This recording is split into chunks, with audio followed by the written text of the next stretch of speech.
Hello మా అందరికీ. Hi Sagar, what is sudden surprise? మన సబ్స్క్రైబరు కామెంట్లో అయితే కేపీహెచ్పిలో ఉన్న అవేర్నెస్ కిచెన్లో ఒకసారి ఫుడ్ ట్రై చేయండి అంటే మేమైతే బండి వేసుకొని స్టార్ట్ అయిపోయినాం మావ. అండ్ అక్కడికి వెళ్ళిన తర్వాత మాకైతే పెద్ద ట్విస్టే తగిలింది మావ. లోపలికి వెళ్ళిన తర్వాత యాంబియన్స్ అవన్నీ అయితే సూపర్గా ఉండే కానీ రెస్టారెంటే క్లోజ్ ఉంది మావ. రెస్టారెంట్ అయితే బాగానే ఉండే మామ, యాంబియన్స్ అవన్నీ అయితే చాలా బాగుండే, కానీ ఫుడ్ సర్వ్ చేయడం అయితే ఆపేశారంట, క్లోజ్ చేశారంట. ఎందుకో నాకు కూడా అర్థం కాలేదు. ఇంకా మేము ఫుడ్ కోసం వెతుకుతా ఉంటే నాకైతే ఇది కనబడింది మామ. నేనైతే షాక్ అయ్యా. ఇది ఎప్పుడు పెట్టారు? జస్ట్ ఇప్పుడే పెట్టాం సార్. జేఎన్టీయూ అండ్ హైటెక్ సిటీ మధ్యలో అయితే మేఫిల్ అయింది మామ. నేనైతే చూసి షాక్ అయ్యా. సరే కదా అని చెప్పి లోపలికైతే వెళ్ళిపోయా. యాంబియన్స్ అయితే చాలా బాగుంది. ఇంకా మన వాళ్ళు అయితే అస్సలు అవతలేరు మామ. ఇంకా అందుకే ఫ్యామిలీ అయితే ఆర్డర్ చేసేసినాం.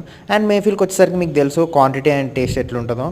అండ్ హైదరాబాద్లో మీకు తెలిసిన అండర్ రేటెడ్ రెస్టారెంట్స్ ఉంటే కామెంట్ అయితే చేయండి మామ. నెక్స్ట్ టైం అయితే ట్రై చేద్దాం. చలో మరి బాయ్.